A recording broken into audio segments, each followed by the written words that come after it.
الحمد لله السميع المجيب الرقيب الحسيب الذي ليس كمثله شيء وهو السميع البصير. الصلاة والسلام على نبينا المصطفى محمد صلى الله عليه وسلم وعلى آله وصحبه ومن سلك سبيله واهتدى بهداه إلى يوم الدين. أما بعد. The festive seasons are now out of the way. Christmas is done and dusted. New Year is no longer new. The obsessiveness and pure craziness of shopping and overspending are put to rest, and all the scrambling to meet compulsive demands and finalizing last-moment preparation to reach the pinnacle point has eventually come to an end.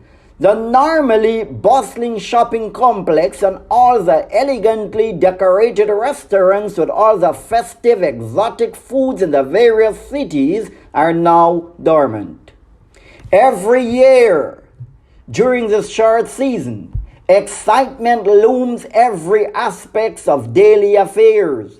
Globally, people feel so essentially thrilling and exciting with so much energy. And while it's a sensational attraction in its own so-called right, commercial activity escalates to a booming speed like no other time in the year. With hours extended until very late in the night, huge shopping centers offer opportunities to enjoy shopping and haggling together with abundance of choices under the same roof.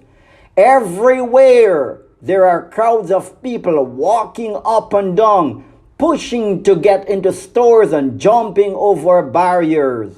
There's overwhelming craze where discount prices and bargains are available. In a sensational twist, overindulgence is taken to an entirely whole different level where piles of stuff are literally thrown away for new ones. From furniture to clothes to shoes to electronic machines to appliances, from the most exorbitant curtains to toiletries, and the list goes on and on. Despite budget is tight, people don't pass up the chance to be part of the extravagant Christmas indulgence no matter what. People are bound and determined to go with the flow and aren't worried of being left soon after in a position open to all kinds of mortgage and debt that plowing through their lives. Christmas is a particularly notable time for the world to ensure that wants are addressed in wantonness and excessiveness, while the priority of needs are given no thought. This is why most people have a history of being left in dire need of a never-ending rescue mission to pay off loans through tough out times caused by Christmas holidays and greedy fascinations.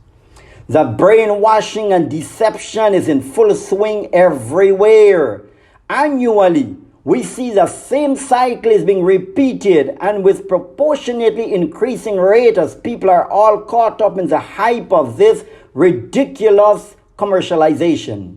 Yet people just can't come to their senses. They call it Holy Christmas.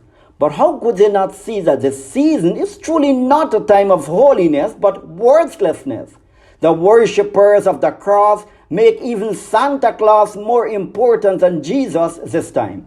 They have blasphemed their own prophet, Jesus, Isa alayhi salam, and taken the devil as their God, who has left a deadly legacy upon the earth for his comrades to uphold.